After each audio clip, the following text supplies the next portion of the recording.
사도신경으로 우리의 신앙을 고백하며 새벽 예배를 하나님께 올려드리겠습니다. 전능하사 천지를 만드신 하나님 아버지를 내가 믿사오며 그 외아들 우리 주 예수 그리스도를 믿사오니 이는 성령으로 잉태하사 동정녀 마리아에게 나시고 본디오 빌라도에게 고난을 받으사 십자가에 못 박혀 죽으시고 장사한 지 사흘 만에 죽은 자 가운데서 다시 살아나시며 하늘에 오르사 전능하신 하나님 우편에 앉아 계시다가 저리로서 산자와 죽은 자를 심판하러 오시리라. 성령을 믿사오며 거룩한 공회와 성도가 서로 교통하는 것과 죄를 사하여 주시는 것과 몸이 다시 사는 것과 영원히 사는 것을 믿사옵나이다. 아멘.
오늘 우리에게 주시는 하나님의 말씀은 역대상 16장 1절부터 22절까지 말씀입니다. 하나님의 궤를 메고 들어가서 다윗이 그것을 위하여 친 장막 가운데에 두고 번제와 화목제를 하나님께 드리니라. 다윗이 번제와 화목제 드리기를 마치고 여호와의 이름으로 백성에게 축복하고 이스라엘 무리 중 남녀를 막론하고 각 사람에게 떡 한 덩이와 야자 열매로 만든 과자와 건포도로 만든 과자 하나씩을 나누어 주었더라. 또 레위 사람을 세워 여호와의 궤 앞에서 섬기며 이스라엘 하나님 여호와를 칭송하고 감사하며 찬양하게 하였으니 아삽은 우두머리요 그 다음은 스가랴와 여이엘과 스미라목과 여이엘과 마띠디아와 엘리압과 분하야와 오베레돔과 여이엘이라 비파와 수금을 타고 아삽은 재금을 힘있게 치고 제사장 분하야와 야하시엘은 항상 하나님의 언약궤 앞에서 나팔을 부니라. 그날에 다윗이 아삽과 그의 형제를 세워 먼저 여호와께 감사하게 하여 이르기를 너희는 여호와께 감사하며 그의 이름을 불러 아뢰며 그가 행하신 일을 만민 중에 알릴지어다. 그에게 노래하며 그를 찬양하고 그의 모든 기사를 전할지어다. 그의 성호를 자랑하라. 여호와를 구하는 자마다 마음이 즐거울지로다. 여호와와 그의 능력을 구할지어다. 항상 그의 얼굴을 찾을지어다. 그의 종 이스라엘의 후손 곧 택하신 야곱의 자손 너희는 그의 행하신 기사와 그의 이적과 그의 입의 법도를 기억할지어다. 그는 여호와 우리 하나님이시라. 그의 법도가 온 땅에 있도다. 너희는 그의 언약 곧 천대에 명령하신 말씀을 영원히 기억할지어다. 이것은 아브라함에게 하신 언약이며 이삭에게 하신 맹세며 이는 야곱에게 세우신 율례 곧 이스라엘에게 하신 영원한 언약이라. 이르시기를 내가 가나안 땅을 내게 주어 너희 기업의 지경이 되게 하리라 하셨도다. 그때의 너희 사람 수가 적어서 보잘것없으며 그 땅에 객이 되어 이 민족에게서 저 민족에게로 이 나라에서 다른 백성에게로 유랑하였도다. 여호와께서는 사람이 그들을 해하기를 용납하지 아니하시고 그들 때문에 왕들을 꾸짖어 이르시기를 나의 기름 부은 자에게 손을 대지 말며 나의 선지자를 해하지 말라 하셨도다. 아멘. 기도하겠습니다. 주님, 이 새벽에 주님의 말씀을 듣습니다. 이 말씀으로 저희의 삶이 변화되게 하시고 이 말씀으로 저희가 많은 사람을 생명이신 예수께로 인도할 수 있게 하소서.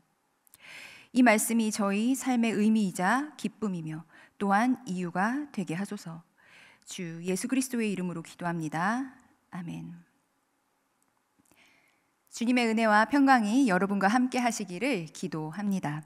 오늘은 나의 기름 부은 자에 관해서 함께 하나님의 말씀을 나누겠습니다.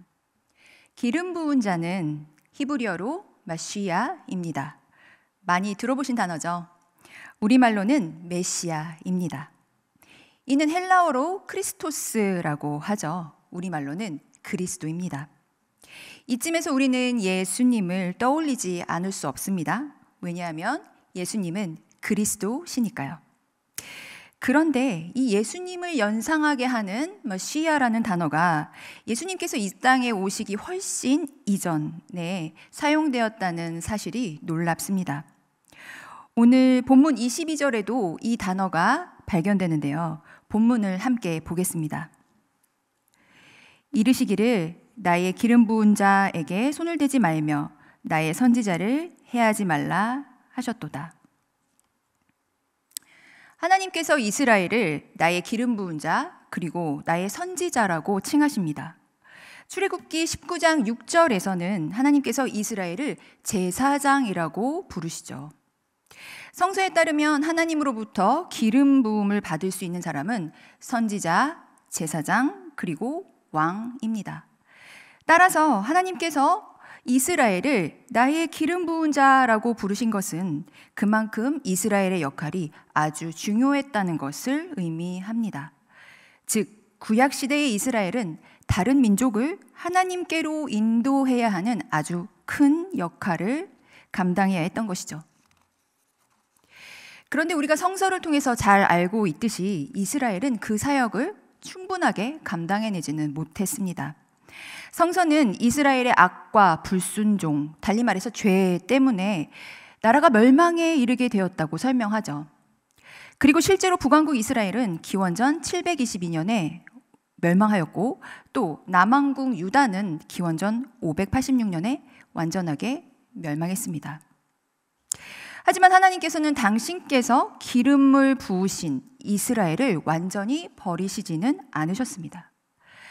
페르시아 시대 때 일부 유대 공동체가 예루살렘으로 다시 돌아올 수 있었으니까요.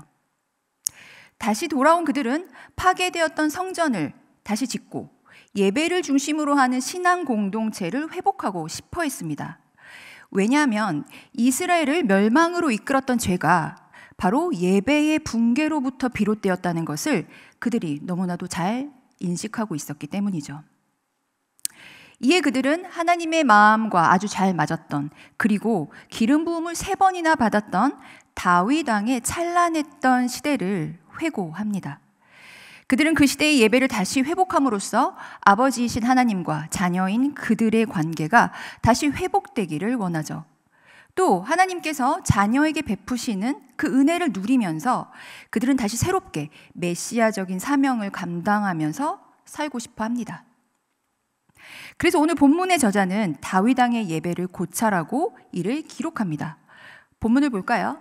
1절부터 보겠습니다. 하나님의 궤를 메고 들어가서 다윗이 그것을 위하여 친 장막 가운데 두고 번제와 화목제를 하나님께 드리니라. 다윗이 번제와 화목제 드리기를 마치고 여호와의 이름으로 백성에게 축복하고 이스라엘 무리 중 남녀를 막론하고 각 사람에게 떡 한 덩이와 야자 열매로 만든 과자와 건포도로 만든 과자 하나씩을 나누어 주었더라. 다윗 왕은 분실되었던 하나님의 궤를 다시 찾아와서 예루살렘 장막에 둡니다. 그리고 번제와 화목제를 드리고 백성에게 축복하죠.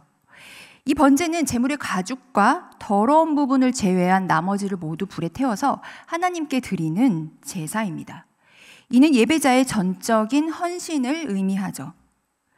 화목제는 하나님과 인간 사이의 화해를 상징하는 제사입니다. 이 화목제는 번제와는 달리 주로 제물에 기름과 2 콩팥을 태워서 하나님께 드리고 나머지 고기는 제물을 드린 사람과 다른 사람들이 함께 나누어 먹을 수 있습니다. 즉 제물을 드린 사람과 그의 가족과 노비 그리고 제사장과 레위인이 하나님의 규례를 따라서 이 고기를 함께 나누어 먹을 수 있는 것이죠. 함께 나눈다는 것은 사랑의 실천입니다. 하나님은 나눔이라는 이러한 사랑의 실천도 하나님의 제사법에 명시하셨던 것이죠. 이에 따라서 다윗은 화목제 규정에 근거해서 그곳에 모인 모든 사람들에게 지금 음식을 제공하고 있습니다. 이러한 제사 장면은 하나님을 사랑하고 또 이웃을 사랑하라는 예수 그리스도의 말씀을 상기시키죠. 사실상 이것이 성서의 핵심입니다. 구약 성서와 신약 성서 전체를 관통하는 핵심 메시지가 바로 이것인데요. 하나님을 사랑하고 이웃을 사랑하는 것이 바로 야훼 하나님의 율법의 핵심인 것이죠. 이것을 범하는 것은 불순종이고 또 죄입니다. 이러한 죄를 범했던 성서의 인물 중에서 다윗 왕과 대비되는 2 사람이 있는데요. 바로 홈리와 비느하스죠. 이들이 바로 하나님의 궤를 잃어버렸던 장본인들입니다. 이들은 사사시대 때 제사장들이었는데요. 사무엘상 2장은 이들이 몹쓸 사람들이었다고 설명합니다. 왜냐하면 이들은 야훼 하나님을 알지 못했을 뿐만이 아니라 백성들의 몫을 강제로 빼앗아 갔기 때문입니다. 제사장이 지켜야 할 규례를 완전히 무시해버렸던 것이죠. 예컨대 그들은 제사를 드리기도 전에 공동체의 몫의 고기를 강제로 빼앗아 갔습니다. 심히 탐욕적이죠.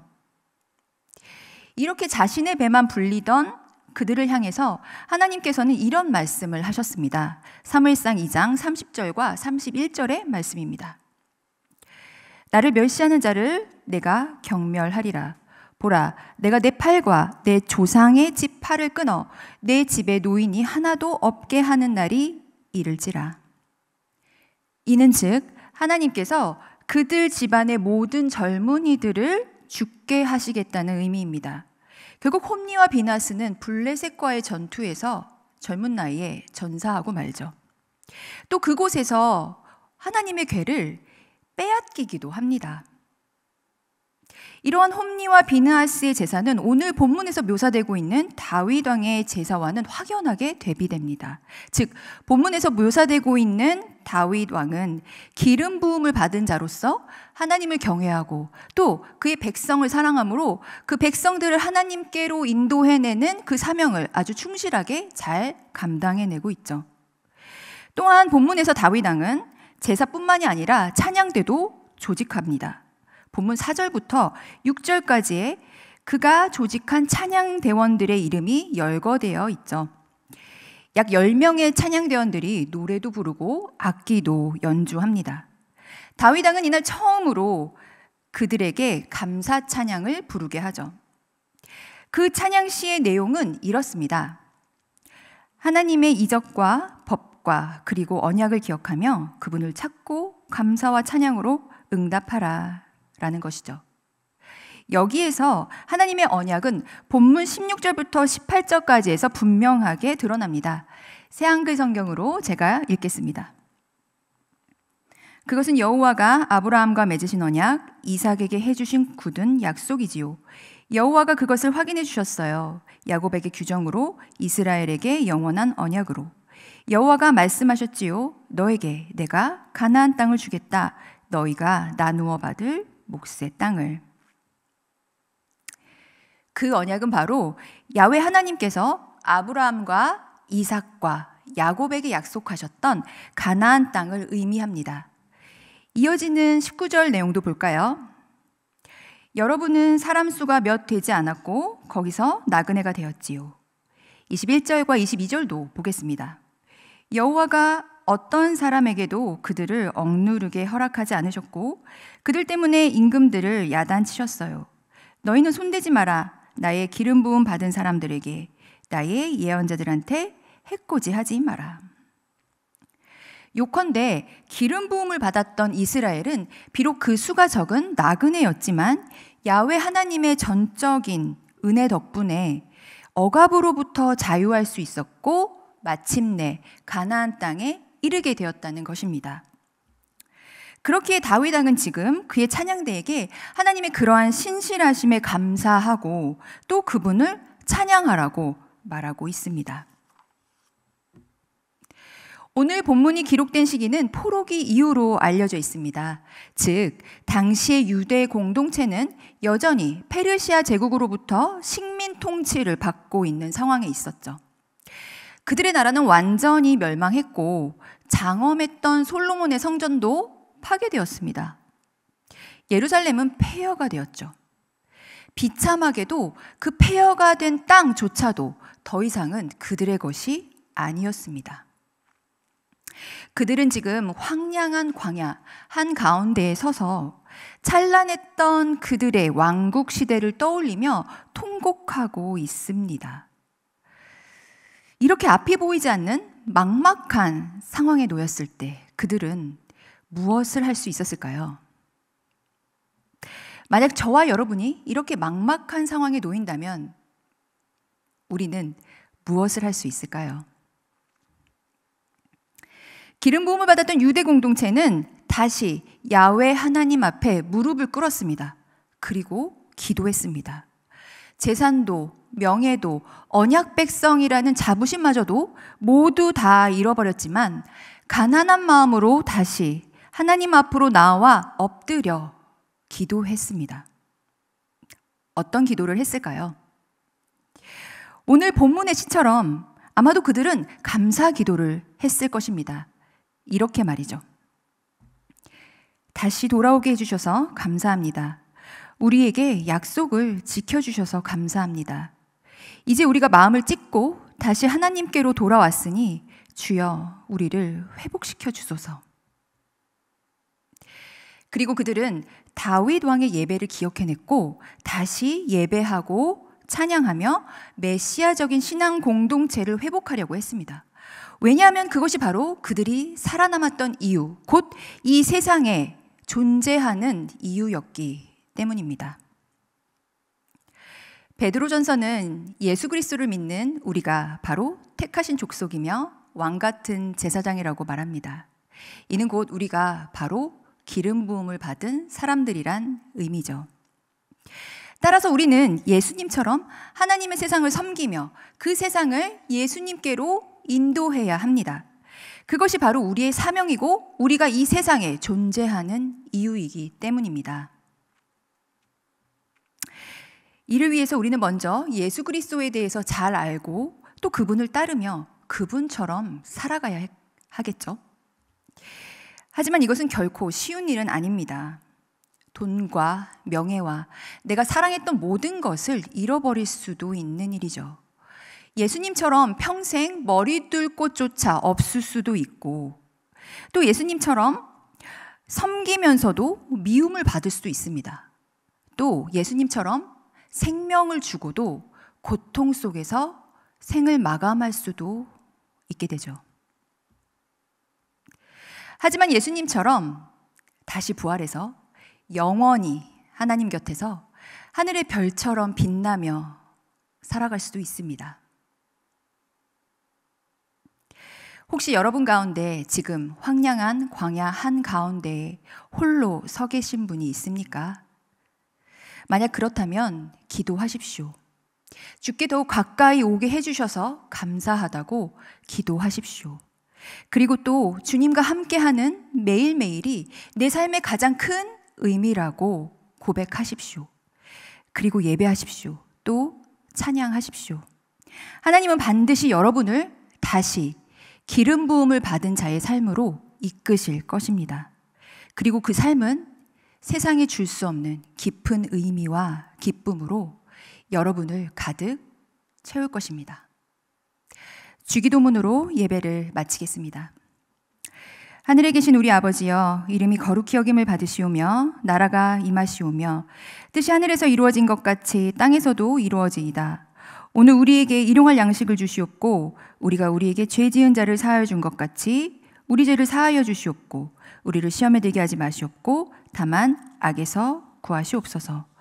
나라와 권세와 영광이 아버지께 영원히 있사옵나이다. 아멘.